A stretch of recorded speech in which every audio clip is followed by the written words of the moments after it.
Hello everyone, welcome to my channel. आज हम इस वीडियो में बीएससी फर्स्ट सेमेस्टर का एक बहुत इंपॉर्टेंट टॉपिक हाइजेनबर्ग का अनिश्चितता का सिद्धांत डिस्कस करेंगे, जो atomic structure and periodic properties unit में आपको देखने को मिलेगा।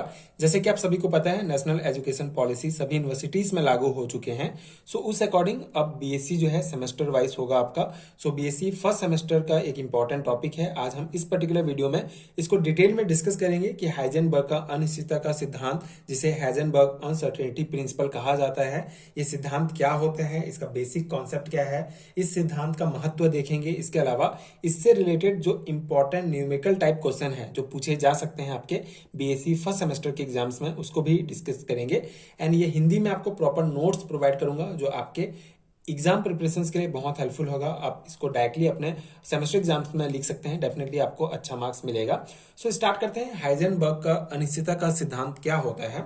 सो इलेक्ट्रॉन की तरंग प्रकृति के कारण उसकी स्थिति का ठीक ठीक निर्धारण नहीं किया जा सकता। इलेक्ट्रॉन की तरंग प्रकृति मतलब हमने पिछले ही वीडियो में डिस्कस किया था पदार्थ की द्वैती प्रकृति में, कि जो छोटे छोटे कण होते हैं जैसे प्रोटॉन, इलेक्ट्रॉन, परमाणु, ये जो होते हैं जब गतिशील अवस्था में होते हैं तो तरंग के भांति भी व्यवहार करते हैं और कण के भांति भी व्यवहार करते हैं। तो इलेक्ट्रॉन की प्रकृति क्या होती है, तरंग प्रकृति की होती है। ये बेसिकली क्वांटम यांत्रिकी के जो एक्सपेरिमेंट है उससे भी सिद्ध होता है कि जो इलेक्ट्रॉन होता है वो तरंग प्रकृति शो करता है। ठीक है, तरंग मतलब वेव टाइप का इसका नेचर होता है। सो इलेक्ट्रॉन की तरंग प्रकृति के कारण उसकी स्थिति का ठीक ठीक निर्धारण नहीं किया जा सकता। मतलब इस पॉइंट में क्या कहा गया है कि ये न्यूक्लियस हो गया हमारा और ये ऑर्बिट हो गया। ऑर्बिट में इलेक्ट्रॉन होते हैं, लेकिन अभी हमने पिछले वीडियो में ही कॉन्सेप्ट पढ़ा कि पदार्थ की द्वैती प्रकृति होती है, डी ब्रोगली ने बताया था। तो उसके आधार पर हमको पता चला कि ये जो इलेक्ट्रॉन है ये तरंग की भांति भी व्यवहार करता है। तो तरंग है तो वो हमने एक डायग्राम भी देखा था, तो इस प्रकार से होगा ना, तरंग होगा मतलब एक निश्चित जगह में होके वो नहीं घूमेगा।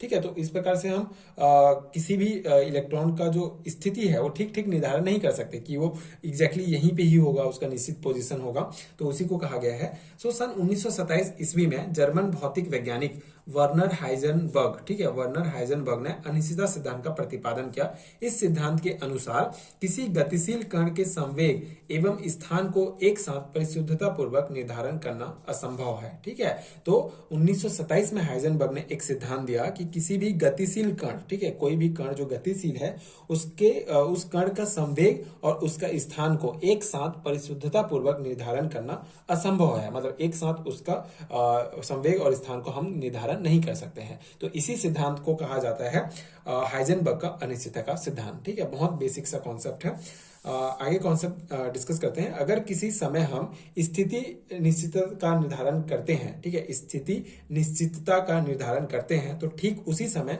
उसके संवेग मोमेंटम के निर्धारण में अनिश्चितता हो जाती है। ठीक इसी प्रकार यदि हम उसके संवेग के निश्चितता का निर्धारण करते हैं तो ठीक उसी समय उसकी स्थिति के निर्धारण में अनिश्चितता हो जाती है। मतलब सिंपल सा कॉन्सेप्ट है। अगर हमको स्थिति हम पता कर लेते हैं तो उसका अगर हम स्थिति पता कर लेते हैं तो उसका संवेग जो मोमेंटम है वो डिफरेंट हो जाता है। और अगर हम उसका मोमेंटम पता कर लेते हैं किसी गतिशील कण का, तो उसका जो स्थिति है वो अलग हो जाता है, स्थान अलग हो जाता है। ठीक है, सो यही हाइजेनबर्ग का अनिश्चितता का सिद्धांत है। स्थिति एवं संवेग के निर्धारण की अनिश्चितता एक दूसरे के साथ निम्न प्रकार से संबंधित है। अब इसको जो है व्यंजक के रूप में हम डेरिवेटिव के फॉर्म में लिखेंगे कि किस प्रकार से संबंधित है। जैसे del x into del P more than equal to h upon 4 pi. ठीक है, तो del x into m del v, मतलब यहाँ पे हम जो डेल पी है उसको एम डेल वी से भी लिख सकते हैं। ठीक है, तो यहाँ पे del x into m del we more than equal to h upon 4 pi होता है। ये एक इंपॉर्टेंट फॉर्मूला है जो आपको ध्यान रखना पड़ेगा, जहां पे डेल एक्स होता है स्थिति के मापन में अनिश्चितता। ठीक है, स्थिति के मापन में अनिश्चितता, और डेल पी होता है संवेग के मापन में अनिश्चितता। ठीक है, एक्स जो है डेल एक्स हमारा उसकी स्थिति को शो करता है और डेल पी जो है शो करता है संवेग को, ठीक है, मोमेंटम को। और एम होता है यहाँ पे हमारा मास, द्रव्यमान। ठीक है, एच होता है प्लांक कांस्टेंट। ठीक है, प्लांक स्थिरांक होता है। तो ये एक छोटा सा जो है फॉर्मूला आपको याद रखना है जो बताता है कि हाइजेनबर्ग का अनिश्चितता का सिद्धांत क्या है। ठीक है, यही फॉर्मूला बताता है। ठीक है, अतः यदि एक मापन को यथार्थ करेंगे अर्थात उसकी निश्चितता कम करेंगे तो दूसरी की अनिश्चितता बढ़ जाएगी, क्योंकि दोनों के अनिश्चितता का गुणनफल कम से कम h/4 पाई होता है। ठीक है, तो इस फॉर्मूला का ये निष्कर्ष निकाला गया है। ठीक है, तो ये बेसिक कॉन्सेप्ट हो गया हाइजेनबर्ग का अनिश्चितता का सिद्धांत। 2 मार्क्स में, 3 मार्क्स में पूछा जाता है, लॉन्ग टाइप क्वेश्चन में भी पूछा जाता है, तो आप इसको लिख सकते हैं। ठीक है, ये पूरा डिटेल कॉन्सेप्ट है ना। इसके अलावा हम इसका महत्व देखेंगे कि हाइजेनबर्ग का कुछ जो सिद्धांत का जो सिग्निफिकेंस है, जो इंपॉर्टेंस है, उसको हम देखेंगे। सो हाइजेनबर्ग अनिश्चितता सिद्धांत का महत्व, significance of Heisenberg uncertainty principle. So बड़ी वस्तुओं जैसे कि स्टोन के संदर्भ में अनिश्चितता का सिद्धांत कोई महत्व नहीं रखता है, किंतु सूक्ष्म कणों जैसे कि परमाणु तंत्र, एटॉमिक सिस्टम के लिए इसकी भूमिका काफी महत्वपूर्ण हो जाती है। उदाहरण के लिए इलेक्ट्रॉन के संदर्भ में अनिश्चितता का मान निम्नवत ज्ञात करते हैं। ठीक है, अनिश्चितता का मान कैसे ज्ञात करेंगे, तो इलेक्ट्रॉन का द्रव्यमान जो होता है वो 9.1 इंटू 10⁻28 ग्राम होता है, और हमारा फॉर्मूला है del x into del P more than equal to h/4π। ठीक है, इसको हम ऐसे भी लिख सकते हैं। ठीक है, अब यहाँ पे ये जो m है इसको हम इधर पक्षांतर करेंगे। ठीक है, m यहाँ पे आ जाएगा, तो del x into del V equal to more than equal to h/4π m लिख सकेंगे। ठीक है, उसके बाद हम यहाँ पे मान रख देंगे, h का मान प्लांक कांस्टेंट यहाँ पे रखेंगे, और 4 और पाई का मान 22/60 हो जाएगा, m का मान हमारा ये रख देंगे। ठीक है, जो इलेक्ट्रॉन का द्रव्यमान है उसको, तो इसको हम सॉल्व करेंगे तो हमारा निकलेगा 0.6। ठीक है, तो उपयुक्त प्राप्त मान यह दर्शाता है कि अनिश्चितता का सिद्धांत परमाणविक कणों के लिए काफी महत्वपूर्ण होता है। ठीक है, परमाणविक कणों के लिए काफी महत्व होता है, मतलब एक इलेक्ट्रॉन के लिए अगर हम निकालते हैं तो हमको एक मिलता है, लेकिन अगर हम एक बड़ी वस्तु जैसे स्टोन के लिए निकालेंगे, टेबल कुर्सी ये सब के लिए निकालेंगे तो नहीं पता चलेगा। ठीक है, उतना कुछ महत्व नहीं होता है। ठीक है, इसको हम आगे एक न्यूमेरिकल क्वेश्चन डिस्कस करेंगे, उसमें समझ में आएगा आपको। तो बेसिक यहाँ पे आपको ये समझना है कि जो हाइजेनबर्ग का अनिश्चितता का सिद्धांत है वो बेसिकली एटॉमिक सिस्टम, परमाणु तंत्र के लिए इंपॉर्टेंट है ना, परमाणु कणों के लिए काफी महत्वपूर्ण है। ठीक है, ये हो गया इसका महत्व।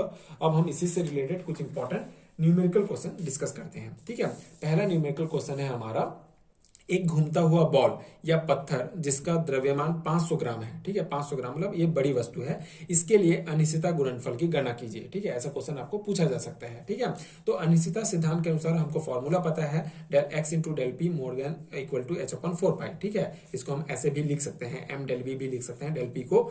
उसके बाद यहाँ पे हमारा del x into del V, और m यहाँ पे आ जाएगा हमारा। ठीक है, और h फिर आगे स्टेप में हम क्या करेंगे, h प्लांक कांस्टेंट का मान यहाँ पे रखेंगे, एंड 4 इंटू 22/60, और मास हमारा दिया गया है, मतलब जो घूमता हुआ बॉल या फिर पत्थर है उसका द्रव्यमान है हमारा 500 ग्राम। ठीक है, तो यहाँ पे 500 ग्राम अगर हम यहाँ पे लिखते हैं, ठीक है, मास की जगह, और इसको सॉल्व करेंगे तो हमारा निकलेगा 10 की घात -30। ठीक है, ये 10 की घात -30 क्या निकलेगा, इसका अनिश्चितता का मान निकलेगा। ठीक है, तो ये जो मान होता है हमारा इतना कम है कि -30 में दिया गया है ना, तो ये जो मान है इतना कम है कि इसे नगण्य, नेग्लेक्ट किया जा सकता है। अतः बड़ी वस्तु के लिए अनिश्चितता सिद्धांत अपना कोई महत्व नहीं रखता है, क्योंकि यहाँ पे हमने क्या है, घूमता हुआ बॉल या फिर पत्थर जो बड़ी वस्तु है जो 500 ग्राम का है उसके लिए अनिश्चितता का मान निकाला है, तो ये मान बहुत कम आता है कि इसको हम नगण्य मान सकते हैं, नेग्लेक्ट कर सकते हैं। ठीक है, तो इसी से हमारा प्रूफ होता है कि अनिश्चितता सिद्धांत अपना कोई, बड़ी वस्तुओं के लिए अनिश्चितता का सिद्धांत अपना कोई महत्व नहीं रखता है, अर्थात प्रायोगिक दृष्टिकोण से यह महत्वहीन हो जाता है। ठीक है, तो इस टाइप के न्यूमेरिकल क्वेश्चन भी पूछे जा सकते हैं। सेकंड टाइप का न्यूमेरिकल क्वेश्चन है हमारा, यदि एक इलेक्ट्रॉन 0.1 एंगस्ट्रॉम के अंदर स्थित है तो उसके संवेग में अनिश्चितता की गणना कीजिए। ठीक है, उसके संवेग में।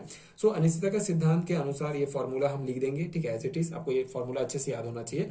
उसके बाद ये हमारा मान रखेंगे। ठीक है, ये del we more than equal to h/4π, और यहाँ पे ये डेल एक्स m को भी पक्षांतर कर दिया गया है यहाँ पे। ठीक है, h का मान रखे, और डेल x बराबर होता है, डेल x बराबर हमको दिया गया है 0.1 एमस्ट्रॉन्ग, जो होता है 10 की घात -9 सेंटीमीटर। एमस्ट्रॉन्ग को सेंटीमीटर में चेंज करेंगे तो ये मान आएगा। ठीक है, अब पूरा मान हम यहाँ पे रख देंगे। डेल वी हमको इसके वेग में अनिश्चितता की गणना करना है। ठीक है, ये आपको ध्यान रखना पड़ेगा, इसके वेग में अनिश्चितता की गणना करना है। ठीक है, तो हम वेग में अनिश्चितता की गणना कर रहे हैं, तो ये हमारा हो जाएगा, प्लांक कांस्टेंट का मान हमने रख दिया, यहाँ पे 4 का 4 हो गया, पाई का मान होता है 3.14। ठीक है, 22/7 को अगर आप निकालेंगे तो 3.14 होता है ना।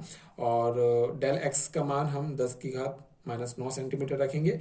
m का मान जो है हमारा एक इलेक्ट्रॉन के लिए कर रहे हैं, तो इलेक्ट्रॉन का जो मास होता है वो 9.1 इंटू 10⁻⁻⁻28 होता है। ठीक है, उसके बाद ये सेंटीमीटर प्रति सेकंड में होगा, अब इसको पूरा सॉल्व करेंगे हम तो हमारा निकलेगा 5.79 इंटू 10⁸ सेंटीमीटर प्रति सेकंड। ठीक है, ये क्या निकला हमारा, किसी इलेक्ट्रॉन के वेग के अनिश्चितता, ठीक है, डेल वी का मान निकलता है, वेग की अनिश्चितता का मान ये निकलता है। ठीक है, तो इस प्रकार के क्वेश्चंस घुमा के भी क्वेश्चंस पूछे जा सकते हैं आपको, तो ये आप प्रैक्टिस कीजिए। बहुत सारे न्यूमेरिकल क्वेश्चंस आप बुक्स भी प्रीफर कर सकते हैं।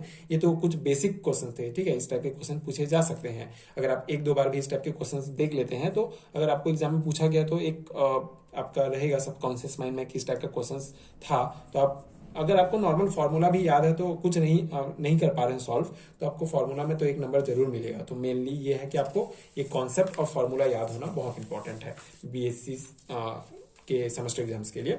तो ये था हाइजेनबर्ग अनिश्चितता सिद्धांत का डिटेल एक्सप्लेनेशन। जितना भी इंपॉर्टेंट पॉइंट था इस टॉपिक से रिलेटेड मैंने पूरा प्रोवाइड करने का प्रयास किया है। आई होप कि आपको समझ में आ गया होगा एंड ये नोट्स आपके एग्जाम प्रिपरेशंस के लिए हेल्पफुल रहा होगा। इसी प्रकार अगर आपको बीएससी एमएससी सेमेस्टर एग्जाम्स के लिए हैंड रिटन नोट चाहिए पीडीएफ फॉर्म है तो नीचे डिस्क्रिप्शन बॉक्स में आपको पीडीएफ स्टोर का लिंक मिलेगा, आप चेक कर सकते हैं। वहां से paid handwritten notes download कर सकते हैं जो आपके एग्जाम प्रिपरेशंस के लिए बहुत हेल्पफुल होगा। एंड आगे की वीडियोज देखने के लिए चैनल के साथ जुड़े रहिए। Please subscribe to my channel and thank you so much for watching.